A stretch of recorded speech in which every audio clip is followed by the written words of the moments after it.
Hey, ODT families, I want to take just a few minutes of your time to talk to you about what we mean when we say good technique. Because if you don't know cheerleading, it can be a little bit confusing on what we're looking at as coaches and why we're so quick to identify something as having bad, mediocre, or good, or even great technique, and what it is that we're seeing when we're talking about that. Now, the reason this is really important is it's going to be a factor when we place teams. When we head into our team placements, one of the things that we are looking at is the technique in which the skills are being performed, oftentimes referred to as the execution. So on the score sheet, it's referred to as execution, and for us, we'll oftentimes refer to it as good technique.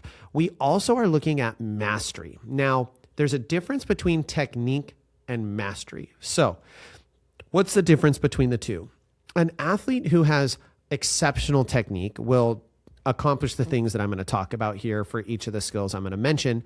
But mastery is the ability to do it with that technique at will. So an athlete who has perfect or nearly perfect mastery is able to recreate that technique over and over and over again. An athlete who is not able to do that doesn't have the level of mastery. They may be able to perform it with good technique in certain circumstances, but it is not mastered to the point where that technique is almost like a copy machine where they can just copy and paste the skill. Now, most athletes do not have perfect mastery on many skills, if any. Like, to give a true 10 on mastery out of 10 would be fairly rare for me. There's generally always a margin of error there. Now, even with that margin of error, I'm more likely to say, yeah, they have perfect mastery because they're able to perform the skill with good to great technique all of the time. But I've seen many athletes who they can do a back handspring with perfect technique once or even twice a practice, but then they lose it when they're tired or when it's in the context of a routine where they're doing it with counts. And so they lose some of that technique, which means they don't have it yet mastered. So that's what we're talking about when we're talking about mastery. Now, I want to dive into what is good technique and why is it so important. So the reason it's so important is technique, as I've mentioned in other videos, is really how we're going to win. Execution is king when it comes to the score sheet. The teams that we are going to compete against at D1 Summit and throughout the season are going to be teams that have maxed out their difficulty with maybe the exception of pyramid and dance. Otherwise, their difficulty categories will be maxed out, as will ours. So we are basically even Steven at that point. And where we can actually separate ourselves is in the execution or technique side of the score sheet. And this is one of those things where the points really do add up very quickly. Because when we are talking about the United score sheet, which is what our teams compete on, the score is going to be impacted by execution drivers. These are the technique things that we're going to talk about. And those execution drivers can be taken off in 1/10, 2/10, or 3/10 increment for each individual driver that they choose to take away. So for instance, if we were performing a standing tumbling pass where we were doing a back walkover, back handspring, and a number of the athletes had bent legs in both their back walkovers and their back handsprings, and they didn't have good timing, and there were a lot of bent arms from 25% of the team. We could lose 3/10 for the bent legs in the back walkovers and the back handsprings for a lack of tightness in the body. We could lose 1/10 for the 25% of the team having bent arms, and then we could lose 2/10 for the lack of synchronization, for a cumulative total of 6/10 off. Now, that is on the baseline score sheet. When we take that to the end and they multiply it by 2, that 6/10 is 1.2 points off of the score sheet because of 3 different categories with significant issues in them. So it is so important that the majority of our team and the skills that are being thrown with good to great execution, and our goal is great execution or technique. So what is it that we're looking for when we're talking about technique? So let's start with a back walkover. There's a difference in all tumbling skills between being able to land it or throw it and having it solid and it being really, really exceptional. In a back walkover, what we are looking for is one, we are looking for an athlete's arms to be next to and past their ears, reaching backwards, their hands touching the ground in a strong handstand bridge position with their front leg lifting off the ground, toe pointed, legs straight, a uniform continuous movement where the legs travel over through the handstand with an even split in their legs, again, legs straight and toes pointed, and then stepping down, being able to push off of the hands, stand up and land in a controlled, clean manner while being well synchronized with the other athletes performing it on the floor.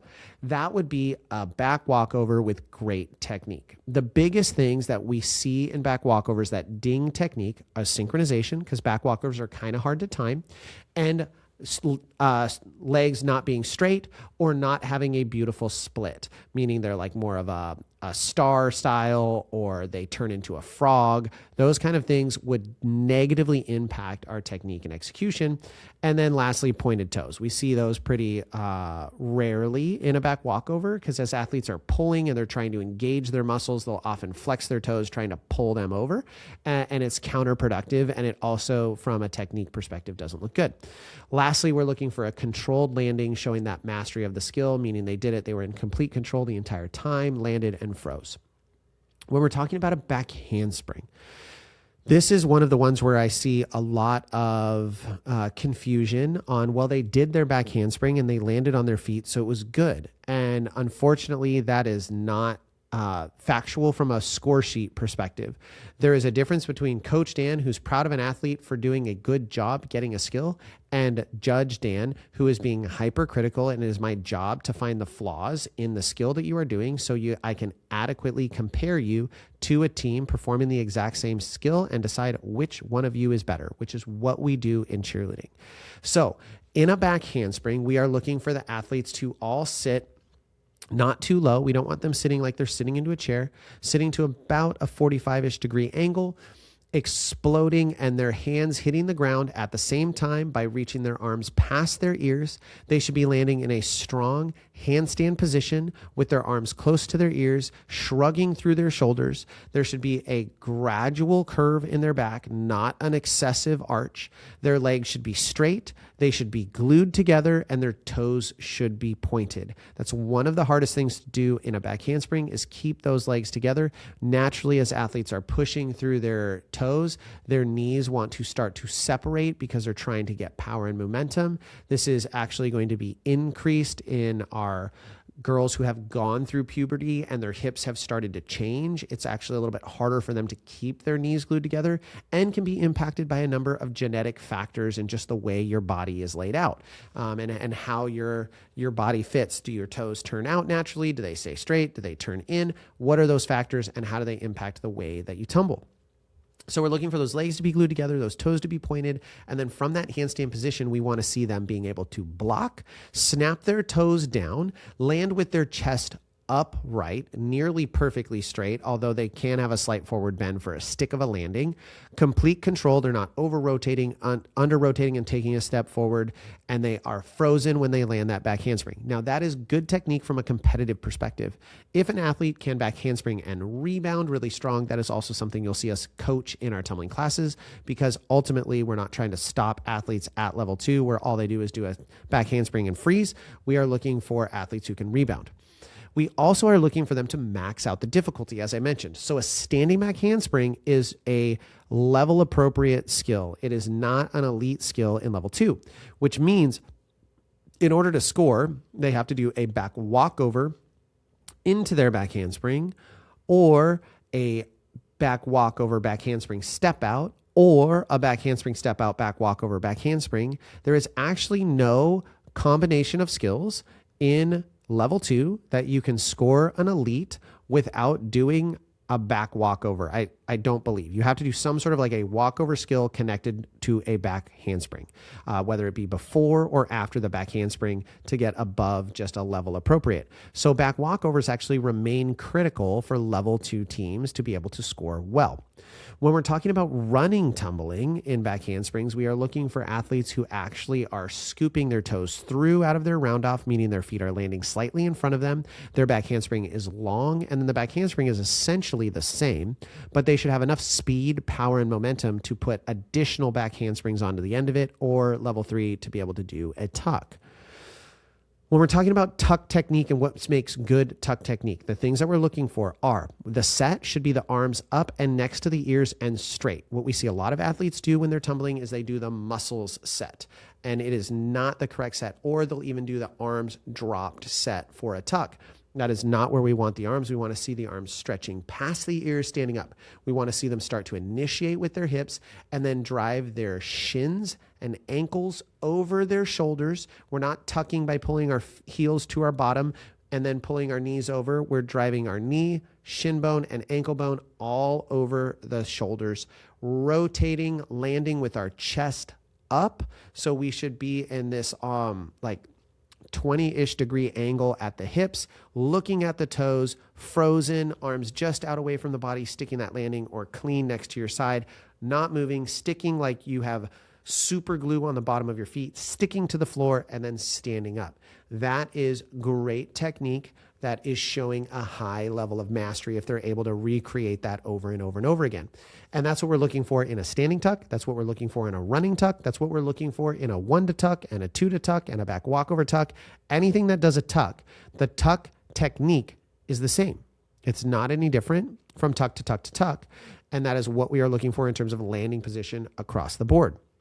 So simply throwing a standing tuck and landing it isn't necessarily throwing a standing tuck with good technique. If the athlete is throwing their head back, if they're kind of whipping it over, if their arms are not stretching up, those are all things that are going to impact timing. They're going to impact the execution of the skill. The judges are going to say athletes need to set and jump through the skill. And those are tenths that they can take off of the score sheet. On running, standing, whatever, tumbling, anything that tucks, they can say that. They also want to see a tuck that is rotating, that is in very tight control. We don't want to see athletes' feet to their bottoms or just kind of loose in general. Again, the legs should be relatively close together, if not completely together in the tuck. These are all things that are going to make a extreme difference in the execution or technique score when we're looking at skills. Next up, we have a layout. A layout is one of the harder skills to do with great technique because there's a natural desire to want to pike down because layouts don't rotate super well. Athletes are trying to flip with their body completely straight. In a tuck, they get to bend their knees and build momentum. In a layout, you don't get to do that. So the only way athletes are building momentum in their flip is by lifting their hips into their set. So arms should be up next to the temples. Athletes should be squeezing their glutes, driving their hips to the ceiling, lifting through their hips, and then snapping their toes to a hollow position, which looks like what my hand is doing right now. That is what we would describe as a hollow position. There's a slight bend in the hips. They're hollow. If they were on the ground, they would just rock back and forth like the tiniest little teeter-totter, and that is a hollow position. And we want them to actually hold that all the way until their feet land on the ground. And that's where we see some technique issues because athletes don't feel like they're rotating well enough, and so they'll pike their feet a little bit more, which is going to make them rotate a little bit faster. They'll pull their toes to the ground, and then they'll land, which gets dinged on technique. This is one of the reasons that Stingrays won the medium all-girl division because they had amazing, exceptional, beautiful layouts. They were chef's kiss. They were so amazing to watch. Beautiful, beautiful layouts. And that's what we're looking for with technique. So if you have an athlete where their shoulders are rocking back, or you're seeing them pass through at any point in time what's called an arched position, where their shoulders are open and their hips are open, that would be at the very best medium technique. And it could be bad technique depending on how arched they get and what happens after that arch. So that is super important when we're talking about layouts and layout technique. When we get into fulls and double fulls, full technique and double full technique is relatively the same from the perspective of good execution. The techniques and how you perform it are a little bit different. Standing tumbling, running tumbling, it doesn't change. Although what you see in cheerleading is in standing tumbling, you see a lot more athletes pulling their knees in, tucking to spin.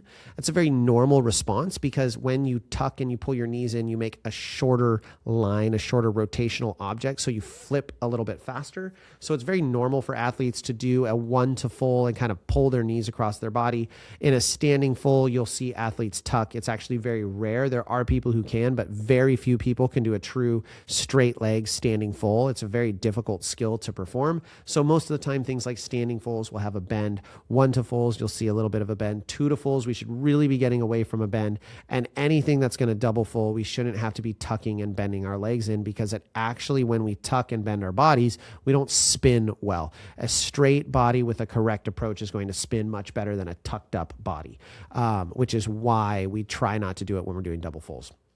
When we're talking about a full or a double full, we're looking for athletes to perform very similarly to a layout. They're going to lift their hips, they're going to drive, they're going to stand, they're actually going to contract their, I don't know the actual muscles. It's not your oblique. It's actually just above your oblique, and your oblique will engage, but they're going to contract that, and then they're going to snap to that hollow position to pull their full and or their double. It's really important to have that contraction when you're talking about a double full.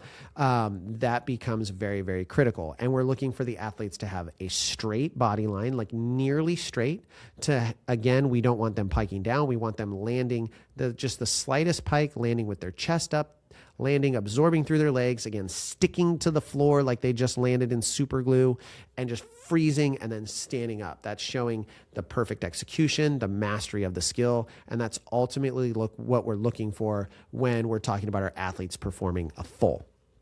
Now, let's talk about stunt technique really quick, because I said this would be a quick video and it's clearly going to go for about 20 minutes.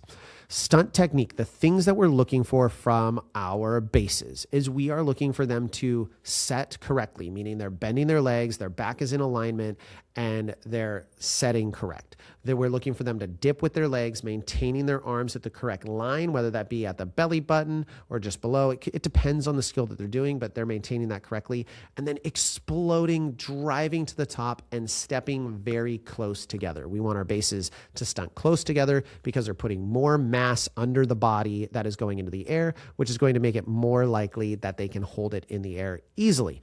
Now, we are also looking for really good grips. So main bases, we're looking for them to be holding the toe correctly, which means fingers are forward or even the thumb is underneath if it's extended and like their hand is rotated like this under the toe, and they're holding the heel. Secondary bases are grabbing underneath the foot with their right hand or their left if they're doing level 1, grabbing underneath, getting their other hand underneath it if they're doing an extended one-leg stunt, or if they're doing a prep level one-leg stunt, you'll see their left hand will be on the leg just below the knee on the front of the shin.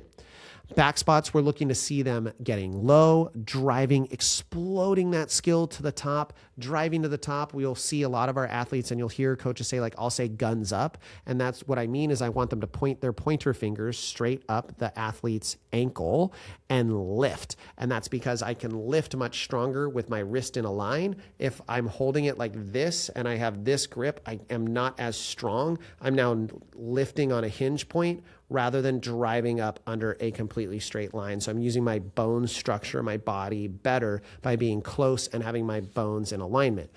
So we're looking for that from our bases. That would be a base using great technique. Can you use mediocre or bad technique and still keep stunts in the air? Yes, it just means you're very strong. It doesn't mean you're stunting effectively with good technique. And that's what we're looking for. When we're looking for athletes that we might level up to another level, we're looking for them to have a really, really good technique, good fundamentals, because we're going to challenge them. That athlete is going to be on that team to stunt. And so the expectation is that they're going to be able to perform and hit all of the stunts.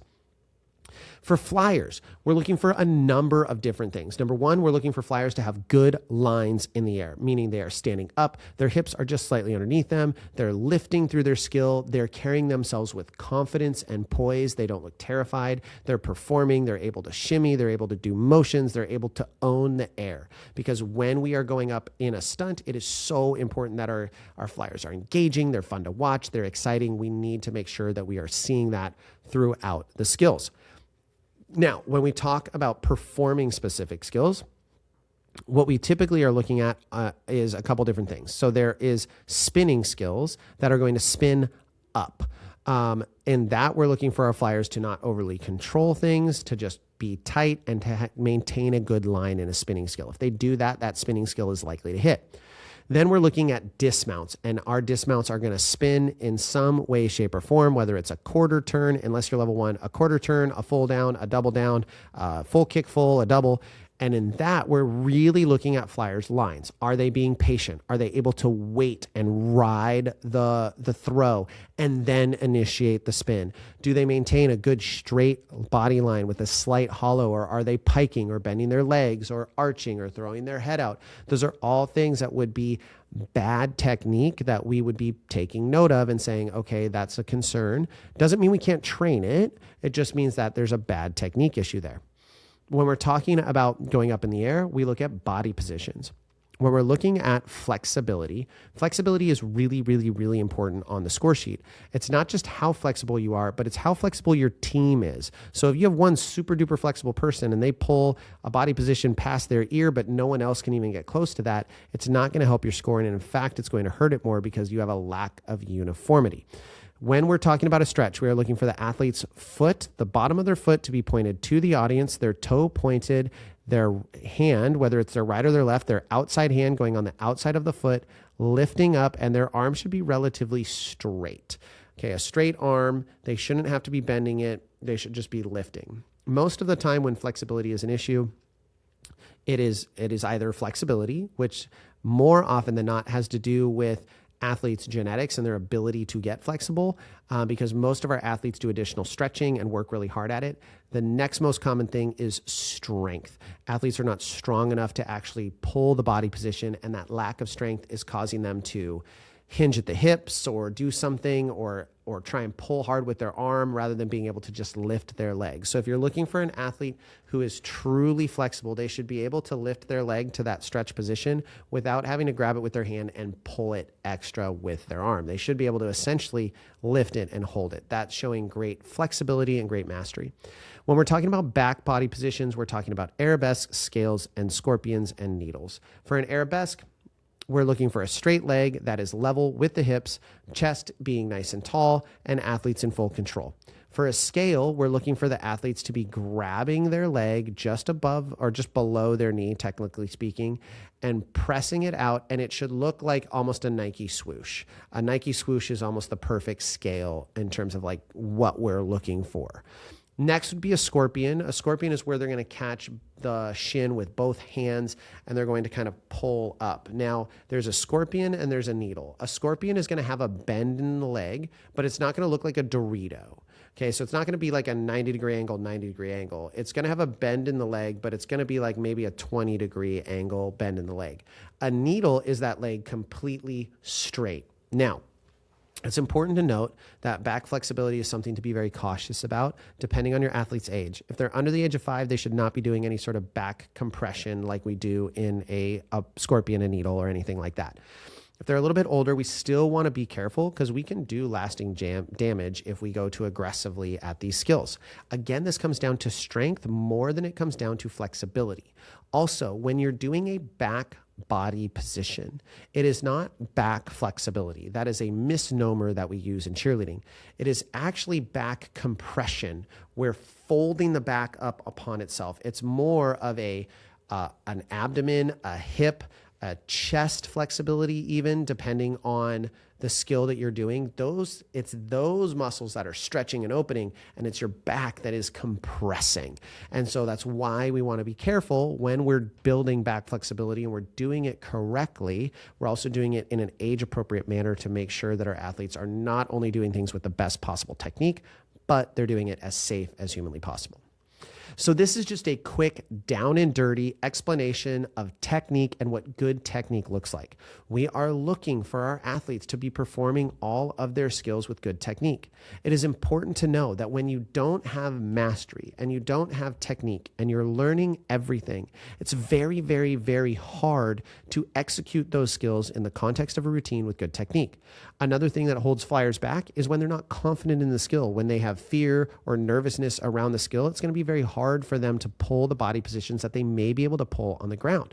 That's simply a normal fear response because as we get nervous, we start to bend our legs, we start to change our lines. It's going to cause problems in the ability to hit the stunt, and it's going to cause problems in the ability to pull the skill. So it's so important that we're being very conscientious with how we place our athletes and we put them in the best possibility to be successful on their team.